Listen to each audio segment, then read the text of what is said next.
અધિકારીઓ રાજકારણીઓના હાથમાં કડપુતરી બન્યા નહીં, તેઓ રાજકારણીઓને પોતાના હાથમાં કડપુતરી બનાવવા માંડ્યા. મજબૂત રાજકીય નેતૃત્વ નોકરશાહીને નિયંત્રણમાં રાખી શકે છે.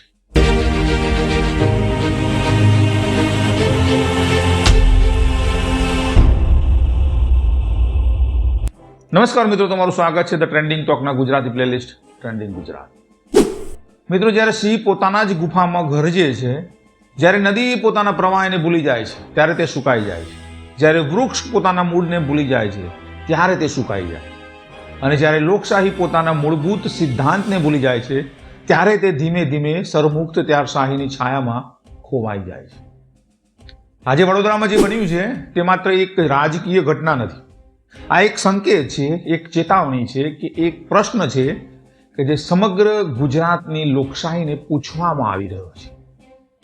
ઇતિહાસ સાક્ષી છે મિત્રો, મોટા પરિવર્તન હંમેશા નાની ઘટનાઓથી શરૂ થાય છે, અને એક સામાન્ય દેખાતી ઘટના જે પાછળથી સમગ્ર વ્યવસ્થાને હચમચાવી મૂકે છે. વડોદરા જિલ્લાના 5 ધારાસભ્યો કેતન ઈમાનદાર, અક્ષય પટેલ, શૈલેષ સોટા અને ચેતનસિંહ ઝાલા અને ધર્મેન્દ્રસિંહ વાઘેલા, એમને ભૂપેન્દ્ર પટેલને જે પત્ર લખ્યો તે સામાન્ય ફરિયાદનો પત્ર નહોતો. આ એક અરીસો છે જેમાં ગુજરાતનું શાસન તંત્ર પોતાનો ચહેરો જોઈ શકે છે, અને તે ચહેરો તેટલો સુંદર નથી જેટલો પાવર પોઈન્ટ પ્રેઝન્ટેશનમાં દેખાય છે, જેટલો ગુજરાત મોડલ તરીકે આખા હિન્દુસ્તાનમાં વખણાય છે. અને ગઈકાલે મિત્રો વડોદરાની ધરતી પર એક બીજું દ્રશ્ય સર્જાયું. અરવિંદ કેજરીવાલ આમ આદમી પાર્ટીના કાર્યકરોને સંબોધતા હતા, અને તેમણે આ જ પત્રનો ઉલ્લેખ કરીને કહ્યું કે અધિકારીઓ ધારાસભ્યોને સાંભળતા નથી ગુજરાત. જ્યારે મુખ્યમંત્રીને પત્ર મળ્યો ત્યારે મુખ્યમંત્રીએ પણ કીધું કે અધિકારીઓ મારું પણ સાંભળતા નથી. કેજરીવાલ ફરી આગળ કહે છે કે આ પત્ર દ્વારા ધારાસભ્યોને જનતાનો સંદેશો છે કે અમારી પાસે કામ લઈને આવો નહીં, કારણ કે અમારી પરિસ્થિતિ એવી છે હાલ કે અમારું આગળ કોઈ સાંભળતું નથી. જ્યારે વિરોધ પક્ષના નેતા સત્તાવાર પક્ષના ધારાસભ્યોના પત્રનો રાજકીય લાભ લઈ રહ્યા હોય ત્યારે આપણે સમજી જવું જોઈએ કે સંકટ કેટલું ઊંડું છે, જે વાત આ પત્રને અસાધારણ બનાવે છે. પણ મિત્રો, એટલું નથી કે ધારાસભ્યો નારાજ છે. ધારાસભ્યો તો હંમેશા નારાજ હોય છે, પણ મિત્રો આશ્ચર્યજનક એ છે કે આ નારાજગી વિરોધ પક્ષની નથી, આ સત્તાવાર પક્ષની છે. અને જ્યારે સિપાહી પોતાના જ સેનાપતિની વિરુદ્ધ બળવો કરે ત્યારે સમજી લેવું કે યુદ્ધ બહાર નહીં પણ યુદ્ધ અંદર ચાલી રહ્યું. અને આ અંદરનું યુદ્ધ ઘણી વખત બહારના યુદ્ધ કરતાં પણ ભયંકર હોય છે. મિત્રો, જે પત્રમાં જે કહેવામાં આવ્યું છે તે ગુજરાતની વહીવટી વ્યવસ્થાની વાસ્તવિકતા છે. અધિકારીઓ પોતાની જ સરકાર સમજે છે, જનપ્રતિનિધિઓની ભલામણોને અવગણવામાં આવે છે. જ્યારે કોઈ નાગરિક ધારાસભ્યની મદદ લઈને અધિકારી પાસે જાય છે ત્યારે તેને પૂછવામાં આવે છે કે તમે ધારાસભ્યની મદદ કેમ માંગી. Collector, district development officer, police commissioner AC ઓફિસમાં બેસીને વિડીયો કોન્ફરન્સથી જમીની હકીકત જાણ્યા વગર એક ગુલાબી ચિત્ર રજૂ કરે છે ગાંધીનગર માટે. અને આ માત્ર વડોદરાની વાત નથી, આ સમગ્ર ગુજરાતની, સમગ્ર ભારતની વાસ્તવિકતા છે. પરંતુ પ્રશ્ન એ નથી કે આવું થાય છે, પ્રશ્ન એ છે કે આવું કેમ થાય છે, અને તેનાથી પણ મોટો પ્રશ્ન એ છે કે આવું થવા દેવામાં કેમ આવે છે. પણ મિત્રો, વડોદરાના પત્રને સમજવા માટે આપણે ભારતીય લોકશાહીના એક ઊંડા સત્યને સમજવું પડશે. નોકરશાહી અને રાજકારણી વચ્ચેનો સંઘર્ષ નવો નથી. આ સંઘર્ષ ભારતના જન્મ સાથે જ શરૂ થયો હતો. જવાહરલાલ નહેરુ ભારતના પ્રથમ વડાપ્રધાન, સ્વતંત્રતા સંગ્રામના નાયક, પરંતુ છેલ્લા દિવસોમાં તેમણે એક કબૂલાત કરી હતી. 1964માં મૃત્યુ પહેલાના મહિનાઓમાં એમણે કહ્યું હતું કે I could not change the administration, it is still colonial administration. 17 વર્ષ વડાપ્રધાન રહ્યા, પરંતુ અંગ્રેજોની બનાવેલી વહીવટી વ્યવસ્થાને બદલી શક્યા નહીં. જે અધિકારી તંત્ર અંગ્રેજોની સેવા કરતું હતું તે આઝાદ ભારતમાં પણ પોતાની સત્તા જાળવી રાખી. પછી આવ્યો 70નો દાયકો, ઇન્દિરા ગાંધીનો સમય. તેમણે એક નવો વિચાર રજૂ કર્યો, કમિટેડ બ્યુરોક્રેસી, એટલે કે નોકરશાહી સરકારને પૂર્ણ વફાદાર હોવી જોઈએ. પરંતુ આ વિચાર બુમરેંગ બનીને પાછો આવ્યો. નોકરશાહી સરકારને વફાદાર બનવાને બદલે સત્તાનો ભાગ બની ગઈ. અધિકારીઓ રાજકારણીઓના હાથમાં કડપુતરી બન્યા નહીં, તેઓ રાજકારણીઓને પોતાના હાથમાં કડપુતરી બનાવવા માંડ્યા. અને આ સત્ય હકીકત છે. ગુજરાતમાં નરેન્દ્ર મોદી મુખ્યમંત્રી હતા ત્યારે એક વાત સ્પષ્ટ હતી, મજબૂત રાજકીય નેતૃત્વ નોકરશાહીને નિયંત્રણમાં રાખી શકે છે. એ વાત એમને સિદ્ધ કરી હતી. મોદીએ અધિકારીઓને સીધા રાખ્યા હતા, કંટ્રોલમાં રાખ્યા હતા, કારણ કે જમીન પર ગયા, મેદાનની ધૂળ સમજી અને પાવર પોઈન્ટને કહ્યું કે આ જમીન પર શું છે તે બતાવો. અને એકવાર અધિકારીઓને જાહેરમાં સ્પષ્ટ કર્યું, બાબુઓ આ બધું કરશે, ખાતર ગોડાઉનમાં પણ જશે, કેમિકલ ગોડાઉનમાં પણ જશે અને જરૂર પડશે તો વિમાન પણ ઉડાડશે. મોદી જે કહી રહ્યા હતા એ સ્પષ્ટ હતું. નોકરશાહી હદ વટાવી ગઈ હતી. મોદી દિલ્હી ગયા અને નોકરશાહીએ પાછી ગુજરાતમાં જગ્યા બનાવી. 2013માં સુપ્રીમ કોર્ટે TSR સુબ્રમણ્યમ કેસમાં આદેશ આપ્યો કે સિવિલ સર્વન્ટને નિશ્ચિત મુદત આપવી જોઈએ. રાજકારણીઓ તેમને મનમાની રીતે ટ્રાન્સફર ન કરી શકે. આનો હેતુ એ હતો કે નોકરશાહીને રાજકીય દબાણથી બચાવવાનો. પરંતુ મિત્રો, પરિણામ શું આવ્યું? નોકરશાહી વધુ શક્તિશાળી બની અને રાજકારણીઓ વધુ નબળા પડ્યા. અને પછી આવ્યું 2015. દિલ્હીમાં આમ આદમી પાર્ટીની સરકાર, અરવિંદ કેજરીવાલ મુખ્યમંત્રી હતા. પરંતુ મિત્રો, સત્તા લેફ્ટનન્ટ ગવર્નર પાસે, અને લેફ્ટનન્ટ ગવર્નર નોકરશાહીને સંપૂર્ણ સ્વતંત્રતા આપી હતી. કેજરીવાલ મિત્રો IAS અધિકારીઓની ટ્રાન્સફર નહોતી કરી શકતા. અધિકારીઓ તેમની બેઠકમાં પણ આવતા ન હતા. અને 2018માં એક અનોખી ઘટના બની. IAS ઓફિસર અધિકારીઓએ હડતાલ કરી. ચૂંટાયેલા મુખ્યમંત્રી સામે નિયુક્ત અધિકારીઓની હડતાલ. આ લોકશાહીની મજાક. પરંતુ તે થયું અને દિલ્હીની સરકાર લકવાકસ થઈ ગઈ. સુપ્રીમ કોર્ટે અંતે હસ્તક્ષેપ કર્યો. 2018 અને પછી 2023માં ચુકાદા આવ્યા. દિલ્હી સરકારને સત્તા મળી, પરંતુ તે સત્તા મેળવવા માટે 8 વર્ષ લડવું પડ્યું. અને હવે 2026, ગઈકાલે જ વડોદરામાં કેજરીવાલ કહે છે કે વડોદરાના ભાજપના ધારાસભ્યોએ જે પત્ર લખ્યો તે તેમનો અનુભવ છે. અધિકારીઓ ધારાસભ્યોને સાંભળતા નથી.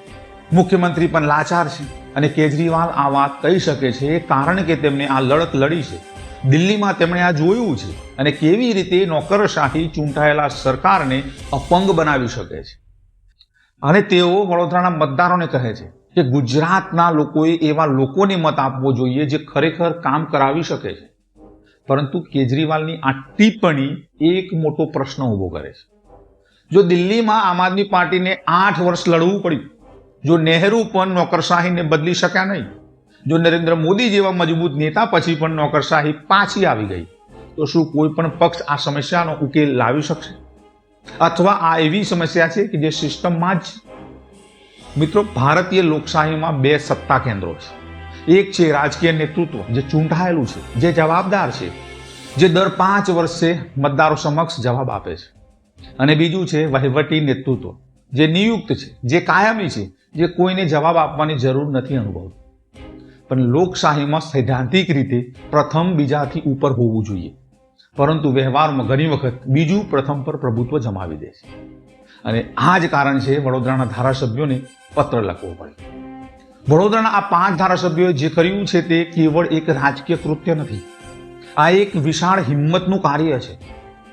સત્તાવાર પક્ષના ધારાસભ્યો તરીકે પોતાના જ મુખ્યમંત્રીને આવો પત્ર લખવો સરળ વાત નથી મિત્રો. આ જાણતા હોવા છતાં કે આનાથી તેમની રાજકીય કારકિર્દી પર અસર થઈ શકે છે, તેમને સત્ય બોલવાનું પસંદ કર્યું. પરંતુ આ પ્રશ્ન એ છે કે તેઓ એકલા છે કે એમની સાથે અન્ય પણ છે?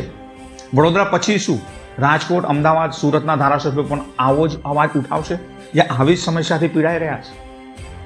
મિત્રો, મુખ્યમંત્રી ભૂપેન્દ્ર પટેલ સામે એક મોટો પડકાર છે અને તેમની પાસે 3 માર્ગ છે. પ્રથમ, આ પત્રને અવગણવું, માની લેવું કે આ માત્ર 5 અસંતુષ્ટ ધારાસભ્યો છે.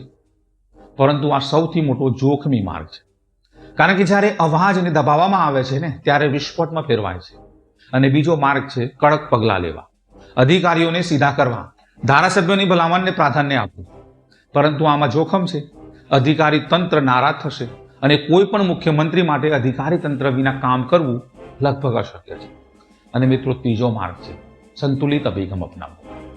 અધિકારીઓ અને ધારાસભ્યો વચ્ચે સેતુ બનાવવો, એક એવી વ્યવસ્થા બનાવી જ્યાં બંને પક્ષો સાથે મળીને કામ કરે. કયો માર્ગ પસંદ કરવામાં આવશે એ તો આવતા દિવસોમાં સ્પષ્ટ થશે. પરંતુ મિત્રો, નિશ્ચિત તે છે કે આ નિર્ણય દૂરગામી અસરો લાવશે. સ્થાનિક સ્વરાજની ચૂંટણીઓ હજુ થોડી દૂર છે, પરંતુ રાજકીય ચૂંટણીઓ માત્ર મતદાનના દિવસે જ નક્કી થતી નથી. એ વર્ષો પહેલાથી નક્કી થવા લાગે છે. એની જમીન તૈયાર થવા લાગે છે.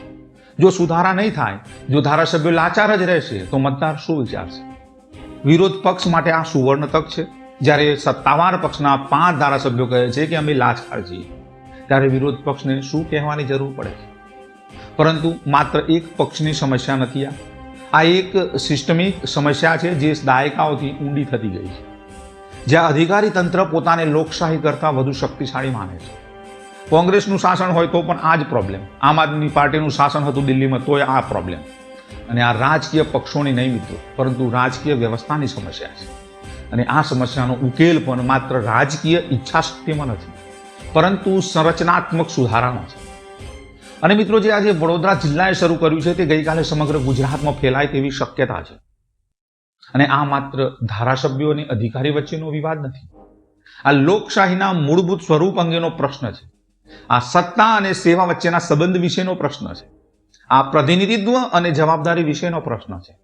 ઇતિહાસ આપણને શીખવે છે કે જ્યારે સમાજમાં તણાવ એક મર્યાદાથી વધી જાય છે ત્યારે પરિવર્તન અનિવાર્ય બને છે. અને તે પરિવર્તન ક્રાંતિનું સ્વરૂપ ધારણ કરે અથવા તો સુધારાનું, પણ તે સત્તાની પ્રતિક્રિયા પર નિર્ભર કરે છે. વડોદરાના આ પત્રે જે પ્રક્રિયા શરૂ કરી છે તે ક્યાં પહોંચશે તે હજુ સ્પષ્ટ નથી, પરંતુ એક વાત નિશ્ચિત છે, આ પત્રને અવગણી શકાશે. વડોદરાએ એક અરીસો ઊભો કર્યો છે. હવે સમગ્ર ગુજરાતે તેમાં પોતાનો ચહેરો જોવાની હિંમત કરવી પડશે. અને જે જોવામાં આવશે તે કદાચ એટલું સુંદર નહીં હોય જેટલું આપણે માનીએ છીએ, પરંતુ મિત્રો, સત્યનો સામનો કરવાની હિંમત જ પ્રથમ પગલું છે પરિવર્તન તરફ. વડોદરાએ તે હિંમત દાખવી છે. હવે બાકીના ગુજરાતે નક્કી કરવાનું છે કે તે આ હિંમતને સમર્થન આપે છે કે નકારે છે. અને આ નિર્ણય ચાહે ગમે તે હોય, ગુજરાતના ભવિષ્યને નિશ્ચિત રીતે આકાર આપશે, એમાં કોઈ નવાઈ નહીં. તો મિત્રો, આ હતું મારું એક વિશ્લેષણ વડોદરાના 5 ધારાસભ્યો લખેલા પત્ર ઉપર અને અરવિંદ કેજરીવાલે એના પર કરેલી ટિપ્પણી ઉપર. વિડીયો સારો લાગ્યો હોય તો લાઈક કરજો, શેર કરજો, અને હા, હજુ સુધી ચેનલને સબસ્ક્રાઇબ ના કરી હોય તો મિત્રો ચેનલને સબસ્ક્રાઇબ કરજો. મળીએ આગલા વિડીયોમાં નવી વાતો સાથે. ત્યાં સુધી તમે સેફ રહો, સલામત રહો. જય હિન્દ, જય ભારત, જય ગરવી ગુજરાત.